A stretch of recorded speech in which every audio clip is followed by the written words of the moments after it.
ဒီမှာတော့ကျွန်တော်က AI နဲ့သချင်းဖန်တီးခြင်းတဲ့သူတွေအတွက်ပေါ့နော်အရန်မိုက်တဲ့သချင်းတစ်ပုဒ်ဖြစ်အောင်လို့ဘယ်လိုဖန်တီးရမလဲဆိုတာကိုအစနဲ့အဆုံးထိကျွန်တော်လုပ်ပြသွားမှာဖြစ်ပါတယ်ဗျာဒီနေတဲ့မင်းရဲ့ခံစားချက်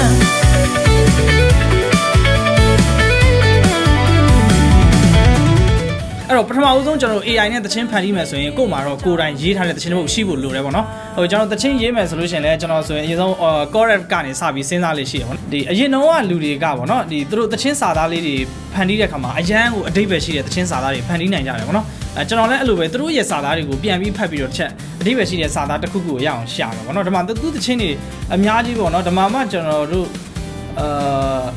โอเคဒီမှာမင်းချောင်းအိမ်မက်ပေါ့နော်ဒီမှာထူးအိမ်တွေရေးထားတဲ့သချင်းလေးပေါ့နော်ဒီကျွန်တော်သချင်းအဟောင်းတွေရဲ့စာသားတွေကိုပြန်ဖတ်ကြည့်တာပေါ့နော်အဟောင်းတွေမှာတချို့သချင်းတွေအတိတ်ပဲအရန်ရှိတယ်ကျွန်တော်အဲ့ဒီတိုင်းကိုပဲကိုယ့် idea လေးနဲ့ကိုပြန်ဖန်တီးမှာပေါ့နော်အဓိကတော့ဒီသချင်းကိုသူတို့ဘယ်လိုရေးတယ်ဆိုတာလေးတွေကိုပြန်လိုက်ရှာတဲ့သဘောပေါ့နော်ဟုတ်ဒီမှာကျွန်တော်အရန်ကြိုက်တဲ့ idea တစ်ခုရှိတယ်ပေါ့နော်မှာအိမ်မက်ထဲရင်ခုန်စေကျင်နာသူလေးရှိတဲ့အချိန်ဘယ်သူမှမင်းအိမ်မက်ထဲဝင်နေလဲကို့အတွေးတွေမှာလဲပေါ့နော်ကျင်နာသူ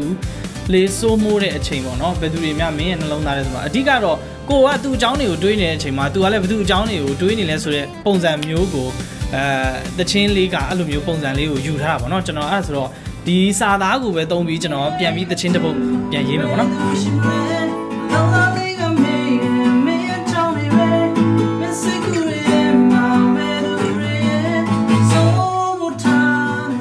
ကျွန်တော်ယူလိုက်တဲ့ဒီ correct idea စာသားလေးကလည်းကိုယ့်ရဲ့အိမ်မက်ထဲမှာမင်းလေးရှိနေတဲ့အချိန်မင်းရဲ့အိမ်မက်ထဲမှာဘယ်သူရှိမလဲဆိုပြီးတော့ကျွန်တော်အဲ့လိုမျိုးလေးပြန်ယူလိုက်တယ်ပေါ့နော်အဲ့လိုနဲ့ကျွန်တော်တို့ဒီ melody ကောင်းကောင်းလေးနဲ့ပေါ့နော်ဒီအရန်ကိုနားဆွဲလွယ်မဲ့ correct လေး light solo ကောင်းတဲ့ correct လေးတစ်ခုဖန်တီးပြီးသွားပြီဆိုရင်တော့ကျွန်တော်ဒီ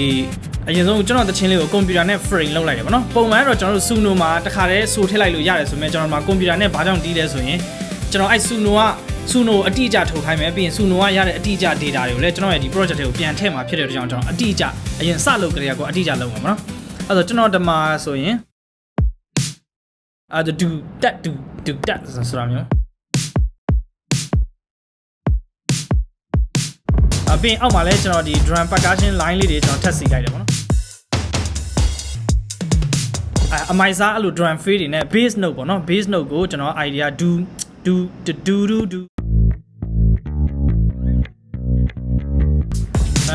ဒါ drum နဲ့ bass နဲ့ရပါတယ်ပေါ့နော်ပြီးတော့ဒါကျွန်တော် piano chord လေးတွေပေါ့နော်sim လေးတွေနည်းနည်းပါးထည့်လိုက်မယ်ပေါ့နော်မှာစင့်လူလေးပေါ့နော်โอเคပြီးတော့ကျွန်တော် vocal ကြမ်းချောလေးသွင်းလိုက်တယ်ပေါ့နော်တို့ဝေခဲတဲ့နှလုံးသားလေးမရင်ခုန်တဲ့စတွေတွေနဲ့ကိုယ်အိမ်မထဲမှာမင်းလေးရှိနေတဲ့ချိန်မင်းအိမ်မထဲမှာဘယ်သူရှိမလဲနှလုံးသားလေးကမေးတယ်မင်းကြောင်းလေးပဲမစိတ်ကူတွေထဲမှာဘယ်သူတွေရဲ့စိုးထားလေလေโอเคကျွန်တော်တချင်းအစအဆုံးထိကိုကျွန်တော်ဒါexport ထုတ်လိုက်မယ်ပေါ့နော်ဒီကျွန်တော်လိုချင်တဲ့ပုံစံလေးပေါ့နော်တချင်းလေး arrange လုပ်ပြီးသွားပြီဆိုလို့ရှိရင်တော့ကျွန်တော်ဒီမှာကျွန်တော် Suno သွားလိုက်မယ်နော် Suno သွားပြီးရင် create ဆိုတာရှိတယ်ပေါ့နော် create ကိုကျွန်တော်နှိပ်လိုက်မယ်နှိပ်ပြီးသွားပြီဆိုရင်ပထမဆုံးမှာ audio ဆိုတဲ့နေရာမှာပေါ့နော်ကျွန်တော်တချင်းလေးကိုဒါ upload လုပ်ပေးလိုက်ပေါ့နော်ဒီမှာကျွန်တော်ရဲ့တချင်းက desktop မှာဆိုတော့ဒီမှာ sumo ထားနေလေဒါကျွန်တော်တချင်းပေါ့နော်စိတ်ကူးတွေထဲမှာဘယ်သူတွေရဲ့โอเคဒါကျွန်တော်ကြမ်းကြောဆိုထားတဲ့ဟာလေးနဲ့ပေါ့နော်ပြီးရင် open လိုက်မယ် upload လုပ်ပြီးသွားပြီဆိုရင်ဒီ drag and drop ပဲเนาะဒီပထမဆုံးဒီအပေါ်နေရာမှာကျွန်တော်ဒါဆွဲထည့်လိုက်မယ်ဒီညာဘက်မှာတော့လာပေါ်နေတာပေါ့နော်အဲ့ဆိုလို့ရှိရင်ကျွန်တော်ဒီမှာ lyrics တွေပေါ်တယ်ပေါ့နော်မိုးလင်းမိုးချိုးစမ်းမှာဒီမှာကျွန်တော်တို့ဒီ lyrics တွေကိုအကုန်ပြန်ပြင်ရမယ်ပေါ့နော်ကျွန်တော်တို့ဒီစာသားတွေက ready ရေးထားပြီးသားဖြစ်တဲ့ကြောင့်ပေါ့နော်ကျွန်တော်ဒီ notes ထဲကနေပဲတခါတည်း copy ကူးပြီးထည့်လိုက်မယ်ပေါ့နော်ကျွန်တော် lyrics ပြင်တဲ့နေရာပေါ့နော် command ဘူးဒီမှာကျွန်တော်တို့တစ်ခုသတိထားမယ်နော်ဒီမှာသူ့ကိုသေချာတော့ရေးပြင်တော့ပိုကောင်းတယ်ပေါ့နော်ဥပမာ verse 1ဆိုverse 1ပြီးရင် verse 2ဆိုလဲ verse 2ပေါ့နော်ပြီးရင်နောက်တစ်ခုက pre-chorus ဆိုလဲ pre-chorus ပေါ့နော်နောက်တစ်ခုကျွန်တော်တို့ဒီ chorus တွေ pre-chorus တွေဆိုတဲ့နေရာမှာတစ်ခါဒီမှာကျွန်တော်ကိုယ့်သချင်းကိုအစဘယ်လိုပုံစံနဲ့စခြင်းလဲပေါ့နော်တစ်ခါတည်းရေးလို့ရတယ်ပေါ့ဥပမာ intro ဆိုလို့ရှိရင်လည်း intro ပေါ့နော် intro မှာကျွန်တော်ကelectric guitar ပေါ့နော် electric guitar တန်လေးတွေနဲ့သူစပေးလိမ့်မယ်တကယ်လို့အမှကိုကတစ်ခါတည်း drum တို့ဘာတွေနဲ့ တခါတည်းစကျင်တဲ့ solution လည်းရတယ်ကိုလိုချင်တဲ့ပုံစံကိုလည်းကျွန်တော်တို့တခါတည်းရေးထည့်ပေးလို့ရတယ်ပေါ့နော်ပြီးရင်ဒါ lyrics တွေကျွန်တော်တို့သေချာပြင်ပြီးသွားပြီဆိုလို့ရှိရင်ပေါ့နော်ဒီအောက်မှာ style ဆိုတာရှိတယ်ပေါ့နော်ဒီမှာကျွန်တော်တို့ဘာပြင်ချင်လဲဆိုရင်ထားပါတော့ဒီ tempo ပေါ့နော်ကျွန်တော်တချင်း tempo 128ဆိုလဲ128ဆိုတာရေးထည့်ရမယ် key ရာစာအကုန်ရေးထည့်ပေးပြီးတော့နောက်ဆုံးမှာထားပါတော့ alternative rock ဆိုလဲ alternative rock ပေါ့နော်ကိုလိုချင်တဲ့ပုံစံမျိုးကိုကျွန်တော်တို့ရိုက်ထည့်ပေးလိုက်ရုံပဲပေါ့နော်ဒီ mode option ကိုဖွင့်လိုက်ပါပေါ့နော် mode option ကိုဖွင့်ပြီးရင် audio influence မှာပေါ့ကျွန်တော်တီးထတာနဲ့အနည်းဆုံးရချင်တယ်ပေါ့နော်ဒီတစ်ခါတော့သူ့လုံးဝ 100% သူ့ကိုကြီးပဲစဉ်းစားခိုင်းမှာမဟုတ်တော့ဘူးပေါ့နော်ကျွန်တော်တီးထားတဲ့ drum fill တွေရှိတယ်ကျွန်တော်တီးထားတဲ့ဒီ bass ဒူဆိုတာလေးတွေရှိတယ်ပြီးရင်ဒီ loop လေးတွေရှိအဲ့ဒါလေးတွေနဲ့ဟိုမှာသူနဲ့အကောင်းဆုံးပြန်ပြီးပေါင်းပြီးဖန်တီးမှာဆိုတော့ကျွန်တော်ဒါ50% လောက်ပဲထားလိုက်မယ်ပေါ့နော်သူတစ်ဝက်ကျွန်တော်တစ်ဝက်ပေါ့ဗျာပြီးရင်တော့ကျွန်တော်တို့ဒီ white net တွေ style influence တွေလည်းကျွန်တော်ဒါတင်ထားပေးလိုက်မယ်ဒါဆိုဒါကတော့သူကျွန်တော်ရှိပြီးသားပုံစံ style ပေါ်မှာမှသူ့ရဲ့ idea တွေပို့ပြီးပေါင်းထည့်စေခြင်းတဲ့သဘောပေါ့နော်ပြီးရင်တော့ကျွန်တော်ဒါ create နေလိုက်မယ်ပေါ့နော်ဆိုတော့ကျွန်တော်ဒါ play ကြည့်မယ်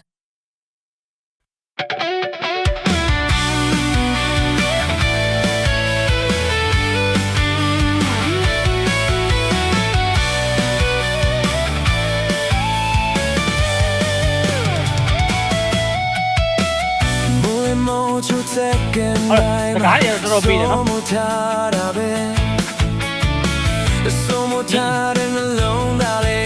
变成就他多累，成就他的那龙大的天你好都会给都呗，都会给的那龙大的马英空在撒对对呢，可以嘛天嘛，没理性的，没嘛天嘛，别都是。哎，ကျွန်တော်နောက်တစ်ခုထပ်ပြီးနားထောင်ကြည့်ပါနော်။ကျွန်တော်ဒီဘုတ်ကိုကြိုက်တယ်နော်။ဒီအဝင်ရစားနားမိုက်တယ်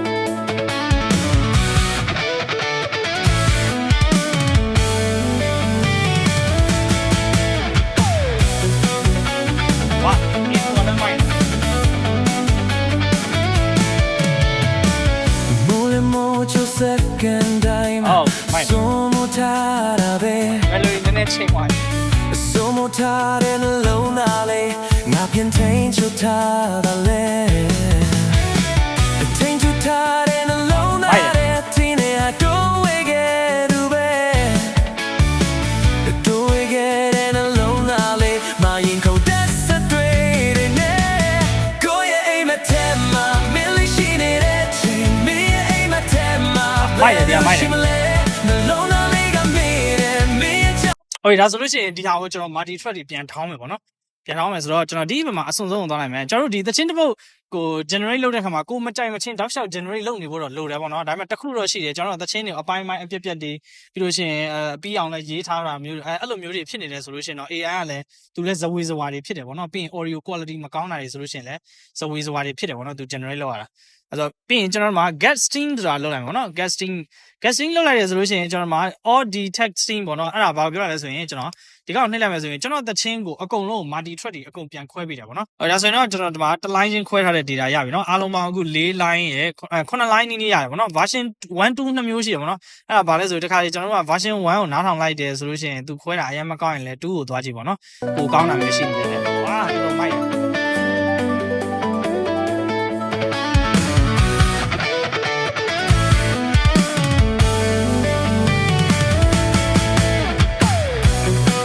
အဲ့တော့ကျွန်တော်ဒီအားလုံးကို down မှာဖြစ်တဲ့ကြောင့် download all ဆိုတော့နှိပ်လိုက်ပါတော့တကယ်လို့ကိုကအရင် quality မကောင်းသေးလို့မကြိုက်ရင်လည်း regenerate လုပ်လို့ရတယ်ပေါ့နော်နောက်တစ်ချိန်ကျွန်တော်ပြန်ပြီး generate လုပ်လို့ရတယ်ပေါ့နော်ပြီးလို့ရှိရင်ကျွန်တော်တို့မှာဒီခုနက down ထားတဲ့ line ချင်း data တွေကိုကျွန်တော်ရဲ့ဒီ produce တွေကိုပြန်ဆွဲထည့်လိုက်ပါတော့produce တွေကိုဆွဲထည့်ပြီးသွားပြီဆိုလို့ရှိရင်တော့ကျွန်တော်တို့ဒီ vocal ကိုအချောပြန်ဆိုမှာဖြစ်ပါတယ်ဗျ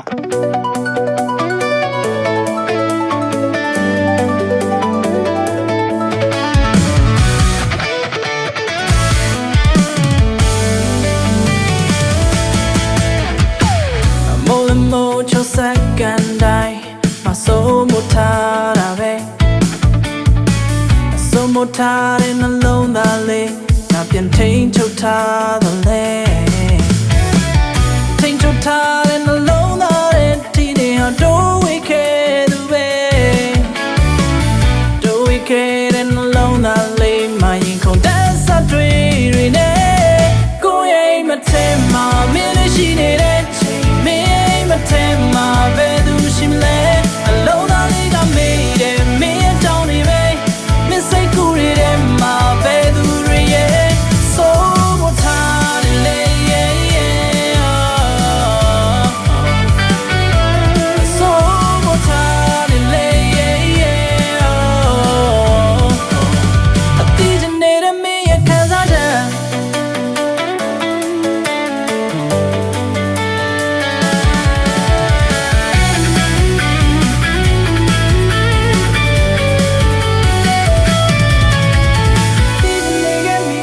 ဒီမှာကျွန်တော်တို့တခုသိထားရမှာရှိတယ်ဗောနော်အဲ့ဒါဘာလဲဆိုလို့ရှိရင်ကျွန်တော်တို့ကဒီ AI နဲ့ဗောနော် professional တချင်းတွေဖန်တီးနေတယ်ဆိုလို့ရှိရင်တော့ကိုယ်တိုင်လိုက် audio ဘိုင်းကိုနည်းနည်းတော့ professional တော့ဖြစ်ဖို့လိုတယ်ဗောနော်အတန်အရေးသွေးကောင်းအောင်သွင်းရမယ်ပြီးရင်တချင်းရဲ့အစိတ်ပိုင်းတွေကိုတခြားကျွန်တော်ခွဲပေးမယ်ဒါဆိုလို့ရှိရင်တော့တချင်းကောင်းတစ်ပုတ်ဖြစ်လာမှာဗောနော် My bed, she my leg, the low valley got made, and me and Tony.